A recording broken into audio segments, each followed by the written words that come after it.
Memiliki sebuah rumah mungkin menjadi impian semua orang di dunia ini. Namun, apa jadinya jika rumah yang nantinya akan kita tempati berada di sebuah kompleks perumahan misterius yang akan membunuh secara perlahan-lahan? Selamat datang di channel Nawar. Bagaimana kabar kalian guys? Pastinya baik-baik saja kan? Di saat pandemik seperti ini, alangkah baiknya kita selalu mematuhi protokol kesehatan dan menerapkan pola hidup sehat ya. Tapi sebelumnya, pastikan kalian menonton video ini dengan nyaman ya. Jadinya nanti bisa fokus sama pembahasan yang aku berikan. Kali ini, aku akan membahas sebuah film yang berjudul Vivarium. Vivarium adalah sebuah film horor, psikologi, dan science fiction yang pertama kali tayang pada Festival Film Cannes tahun 2019 dan dirilis pada Maret 2020. Film ini diangkat dari cerita horor karangan Finnegan dan Gareth Sunley yang berjudul Foxes. Pada scene awal film, kita akan melihat sebuah sarang burung yang menurutku cukup aneh. Kenapa aneh? Karena salah satu dari bayi burung yang ada di sarang itu terlihat sangat jahat dan menjatuhkan bayi-bayi burung lainnya. Terlihat juga jika bayi burung jahat tersebut merupakan jenis burung yang berbeda dari bayi burung yang lainnya, karena ukuran dan warna bulu yang berbeda. Alhasil, bayi burung yang jahat itu tumbuh dan mengambil alih sarang burung yang tadinya ditempati bersama bayi-bayi burung yang lainnya. Berlanjut ke sebuah tempat di mana kita akan dikenalkan dengan seorang tokoh yang bernama Gemma. Dia adalah seorang guru atau pengajar di sebuah, mungkin terlihat seperti taman kanak-kanak atau sejenisnya. Intinya, dia sangat dekat dengan anak kecil. Setelah kelas selesai, dia dihampiri oleh seseorang, mungkin itu temannya, dan dia menanyakan bagaimana pencarian rumahnya. Kebetulan, Gemma saat ini sedang mencari rumah, dan teman Gemma menyarankan untuk membeli rumah pada waktu dekat ini, karena harga rumah terus bertambah mahal. Setelah percakapan ringan dengan temannya, Gemma melihat salah satu anak yang sedang memperhatikan sesuatu. Ternyata, ada seekor bayi burung yang sudah mati. Mereka berbincang sejenak tentang bayi burung yang mati itu. Setelah itu, kita akan diperkenalkan dengan tokoh utama lainnya yaitu Tom. Ia adalah seorang tukang kebun dan juga dia adalah pacar Gemma. Akhirnya, Tom menguburkan bayi burung tadi yang sudah mati dan beranjak pergi bersama Gemma untuk melihat beberapa rumah ke sebuah agen perumahan. Sampailah mereka ke sebuah agen perumahan bernama Yonder. Sesampainya mereka di sana, Gemma dan Tom langsung disambut oleh karyawan Yonder yang bernama Martin. Namun, Martin terlihat sangat aneh dilihat dari cara berbicara dan tingkah lakunya. Tentu saja, hal ini menimbulkan rasa curiga, khususnya Tom, yang merasa aneh dengan tingkah laku Martin. Akhirnya, Martin mengajak Tom dan Gemma untuk melihat-lihat rumah ke kompleks perumahan Yonder yang katanya jaraknya tidak terlalu jauh, juga tidak terlalu dekat. Just the right distance. Selama di perjalanan, Gemma dan Tom tidak merasakan hal aneh sedikit pun, dan mereka masih sempat bernyanyi selama perjalanan. Akhirnya, sampailah mereka di kompleks perumahan Yonder. Dilihat dari tatapan mata Gemma dan Tom, mereka seperti merasakan ada yang aneh dengan perumahan itu. Namun, ya mereka tetap lanjut saja masuk ke dalam perumahan itu. Jika dilihat dengan seksama, pada papan yang terpasang di depan perumahan Yonder, ada sebuah rumah yang memiliki nomor 9. Apakah arti dari nomor 9? Juga ada sebuah slogan yang bertuliskan forever. Apa maksud kata ini? Di kompleks perumahan Yonder, terlihat banyak sekali rumah yang sama persis dan terlihat tidak ada tanda-tanda kehidupan sama sekali, seperti sebuah kompleks perumahan yang berada di dimensi lain. Sampailah Gemma dan Tom di sebuah rumah nomor 9. Oke, di sini sudah mulai aneh karena entah kebetulan atau tidak, mereka dituntun oleh Martin untuk datang ke rumah nomor 9. Tanpa pikir panjang, Gemma dan Tom akhirnya masuk ke dalam rumah dan melihat-lihat isi di dalamnya. Tidak ada hal aneh sampai mereka diarahkan oleh Martin untuk melihat kebun belakang rumah. Namun, bukannya ikut ke kebun belakang, Martin malah pergi ke dalam rumah dan menghilang begitu saja. Tentu saja, Gemma dan Tom kebingungan dan beranjak pergi dari tempat itu karena Martin yang menghilang begitu juga dengan mobilnya.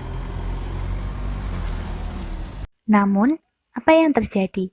Mereka tidak bisa menemukan jalan keluar dari perumahan itu dan hanya berputar-putar di area kompleks yang sama tanpa menemukan jalan keluar. Yang lebih anehnya lagi, mereka berputar-putar dan selalu kembali ke rumah nomor 9. Sejak awal, kita sudah menduga memang ada hal yang sangat aneh dengan rumah nomor 9 ini. Bahkan, sampai malam hari, dan mobil yang digunakan mereka kehabisan bahan bakar. Mereka belum saja menemukan jalan untuk keluar dari perumahan itu. Akhirnya, mereka memutuskan untuk masuk ke dalam rumah dan akan kembali mencari jalan keluar keesokan harinya. Keesokan harinya, Tom berusaha untuk memanjat ke atap rumah nomor 9 menggunakan tangga yang ia bawa sebelumnya.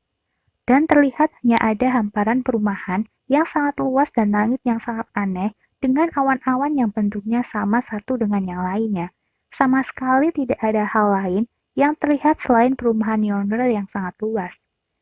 Akhirnya, Tom mengajak Gemma untuk berjalan mengikuti matahari. Dia harap bisa menemukan jalan keluar dengan cara tersebut.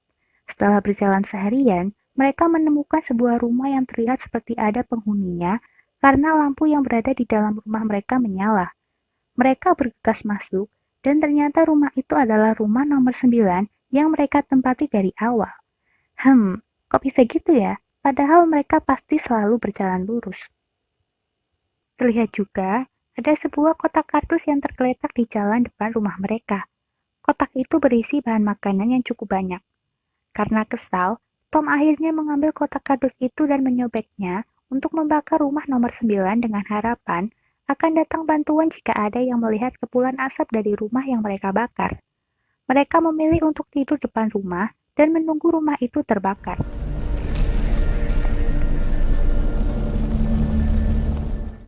Namun, keesokan harinya, Gemma kembali menemukan kotak kardus baru. Kali ini, bukan berisi bahan makanan atau barang yang lainnya, melainkan berisi seorang bayi.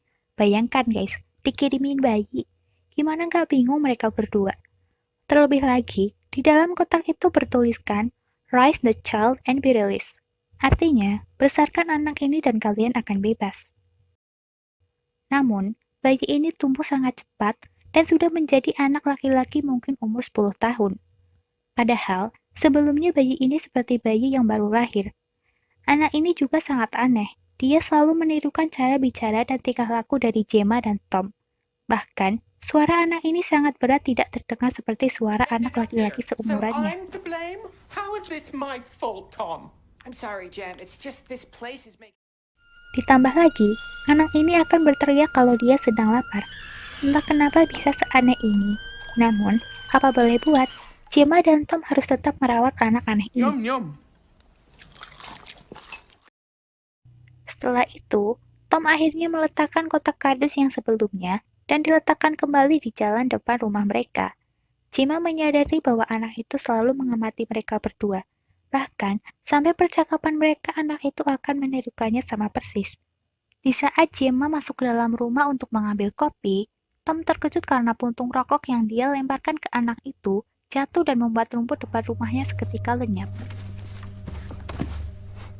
Terlihat juga, tanah yang sangat aneh dilihat dari tekstur dan warnanya. Saat Tom mencoba untuk menggali tanah itu, terlihat berwarna kuning dan memiliki tekstur yang kenyal. Namun, ada hal lain yang membuat Gemma bingung. Kotak yang berada di jalan sudah tidak ada, entah siapa yang mengambil kotak itu. Malah terkesan kotak itu lenyap di telan bumi. Pada hari selanjutnya, Tom akan lanjut menggali tanah dengan harapan akan menemukan jawaban dari misteri yang selama ini belum mereka pecahkan. Di sisi lain, hari makin hari anak itu semakin bertingkah aneh. Bahkan, acara televisi yang anak itu tonton juga terlihat sangat aneh, seperti sebuah lukisan abstrak yang sangat menggelikan. Setelah menggali seharian, Tom memutuskan untuk masuk ke dalam mobil dan beristirahat. Kebetulan, Gemma sudah berada di dalam mobil. Tak disangka, radio yang berada di dalam mobil mereka masih berfungsi, dan mereka lantas pergi keluar mobil untuk menari diiringi lagu yang dimainkan di radio mobil. Anak itu juga ikut menari bersama Gemma dan Tom. Namun, Tom terjatuh karena didorong oleh anak itu. Karena Tom marah, akhirnya anak itu diangkat dan dibanting ke jalan oleh Tom. Anak itu sama sekali tidak sedih dan merasakan sakit. Malahan, Anak itu tersenyum seperti biasanya. Mungkin karena merasa kasihan, akhirnya Gemma mengajak anak itu masuk rumah dan mengantarkannya tidur. Bukannya langsung tertidur, anak itu justru berteriak dan membuat Gemma merasa muak dan stres dengan perilaku anak itu yang semakin aneh. Keesokan harinya, Gemma dan Tom terbangun dengan suara teriakan khas anak itu. Tidak hanya berteriak, anak itu juga sempat berbicara layaknya Gemma dan Tom. Benar-benar anak yang menjengkelkan. Karena kesal dengan teriakan anak itu, saat waktu sarapan, Tom melemparkan mangkok sereal anak itu dan berniat akan mengurung anak itu di dalam mobil. Namun, Gemma tidak terima dengan tindakan yang Tom lakukan. Lantas, ia merebut kunci mobil yang ada di tangan Tom dan mengeluarkan anak itu dari dalam mobil. Mungkin, sebelumnya Gemma terlihat menjadi seorang pengajar di taman kanak-kanak dan dekat dengan banyak anak-anak. Jadi, dia merasa tidak tega jika anak itu disakiti. Gemma akhirnya menemani anak itu tidur, sedangkan Tom memilih untuk tidur di dalam galian tanah yang sudah cukup dalam. Keesokan harinya, Gemma mulai mau bermain dan menemani keseharian anak itu, berbincang banyak hal dan bertanya beberapa hal kepada anak itu. Namun, Gemma juga sempat bertingkah aneh. Mungkin karena stres, jadi dia bertingkah seperti itu. Pada hari berikutnya, tiba-tiba anak itu menghilang dan membuat Gemma panik sekaligus heran. Sebenarnya, kemana perginya anak itu? Akhirnya Gemma menemukan anak itu yang sudah berada di depan rumah mereka. Entah habis pergi kemana anak itu, Gemma juga tidak tahu. Saat kembali ke rumah, anak itu terlihat membawa sebuah buku besar berwarna merah dan diberikan kepada Gemma. Malam harinya, Gemma mencoba untuk membuka buku tersebut dan terlihat tulisan-tulisan yang sangat aneh dan gambar aneh. Terlihat ada gambar manusia yang memiliki kantong seperti katak pada lehernya dan gambar lukisan abstrak yang terlihat sama dengan yang ada di TV. Dari sini, sudah terlihat bahwa anak itu mungkin bukan benar-benar seorang anak laki-laki biasa atau bahkan bukan seorang manusia.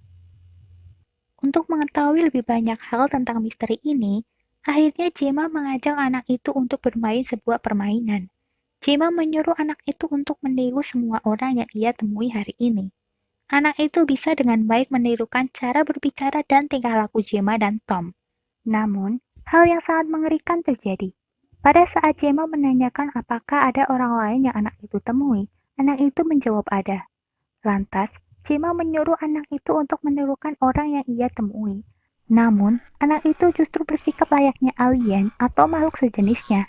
Tiba-tiba, ia bersuara aneh dan memperlihatkan kantung katak yang sama persis digambarkan di dalam buku. Hal ini membuat Gemma histeris dan sangat terkejut kenapa bisa anak ini bertingkah bukan seperti seorang manusia. Mother, you are home. Tidak lama setelah itu, anak laki-laki yang tadinya berumur sekitar 10 tahunan, sekarang sudah tumbuh menjadi seorang laki-laki dewasa. Pertumbuhannya sangat cepat, mungkin hanya butuh waktu beberapa bulan saja. Terlihat juga kondisi Tom yang sepertinya sudah tidak sehat karena hari-harinya ia habiskan untuk menggali tanah depan rumahnya, dengan harapan dia akan menemukan sebuah jawaban dari semua ini. Kemudian, laki-laki itu mengajak Gemma untuk bermain. Tugas Gemma adalah mengikuti kemana perginya laki-laki itu. Namun, belum lama laki-laki itu pergi, Gemma sudah kehilangan jejak dan tidak dapat menemukan laki-laki itu sampai malam hari pun dia tidak pernah menemukan laki-laki itu. Di sisi lain, Tom yang saat ini masih menggali sepertinya menemukan sesuatu yang ada di bawah tanah. Setelah diamati, ternyata sesuatu yang ada di bawah tanah ternyata sesosok mayat yang terbungkus kantong mayat. Sontak, hal itu membuat Tom terkejut dan memilih untuk keluar dari sana. Setelah Gemma kembali, dia menemukan Tom yang sudah tergeletak lemas di depan rumah mereka. Tom terlihat kurang sehat dan sangat kelelahan, karena selama ini dia terus saja menggali tanah untuk menemukan jawaban mengenai misteri yang ada di perumahan ini. Terlebih lagi, pintu rumah mereka yang ternyata dikunci dari dalam oleh laki-laki aneh itu. Entah kenapa dia sudah berada di dalam rumah. Mau tidak mau, Gemma dan Tom memilih untuk tidur di dalam mobil. Keesokan harinya, kondisi Tom sepertinya semakin memburuk. Dia terlihat lemas dan tidak berdaya. Akhirnya, mereka memilih untuk berbicara tentang masa lalu mereka. Tampak raut wajah Gemma yang terharu saat mendengar cerita dari Tom. Tapi pada akhirnya, Tom tidak bisa bertahan dan meninggal dunia. Gemma merasa sangat terpukul akan hal itu dan terus saja menangisi kematian Tom. Pada malam harinya, laki-laki aneh itu datang dan menghampiri Gemma yang tertidur di samping Tom. Betapa terkejutnya Gemma melihat kotak yang dibawa laki-laki itu ternyata berisi kantong jenazah yang akan digunakan untuk membungkus jenazah Tom. Gemma langsung histeris dan tidak percaya akan apa yang terjadi saat ini. Kemudian, laki-laki itu membungkus Tom dan membuang jenazahnya ke dalam lubang yang sudah Tom gali. Keesokan harinya, Gemma yang sangat marah akhirnya mengambil sebuah alat yang digunakan Tom untuk menggali tanah dan memukul laki-laki itu tepat di wajahnya. Namun, laki-laki itu berhasil kabur dengan merangkak aneh dan masuk ke bawah trotoar jalan. Ternyata, memang benar, tempat itu sepertinya sudah berada di dimensi lain. Saat Gemma mengikuti laki-laki itu, ternyata di dalam sana terdapat banyak gambaran atau ilusi-ilusi tentang penghuni rumah nomor 9 sebelum Gemma dan Tom. Ternyata, sudah banyak yang menjadi korban dari kemisteriusan kompleks perumahan ini. Tiba-tiba, Gemma terjatuh dan terlihat sangat lemas dan tidak berdaya. Laki-laki itu akhirnya memutuskan untuk membungkus Gemma juga dengan kantong jenazah, padahal Gemma belum meninggal. Gemma dimasukkan ke dalam lubang yang sama dengan Tom dan mengubur keduanya di sana. Laki-laki itu selanjutnya mengambil beberapa liter bensin dan pergi dari sana dengan mobil yang digunakan Gemma dan Tom.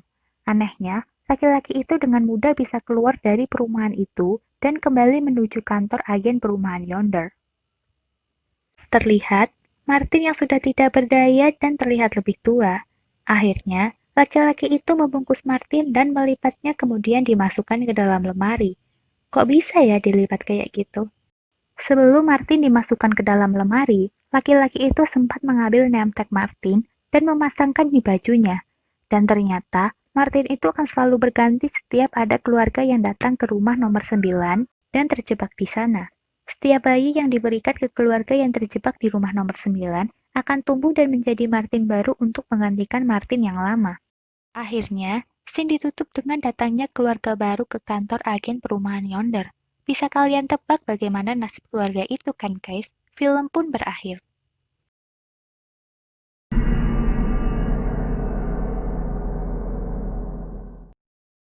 Oke guys, mungkin itu saja pembahasan yang bisa aku berikan. Kalian boleh like kalau kalian suka dengan video ini. Jangan lupa subscribe ya. Terima kasih sudah menonton video ini. Sampai jumpa guys dalam review film selanjutnya.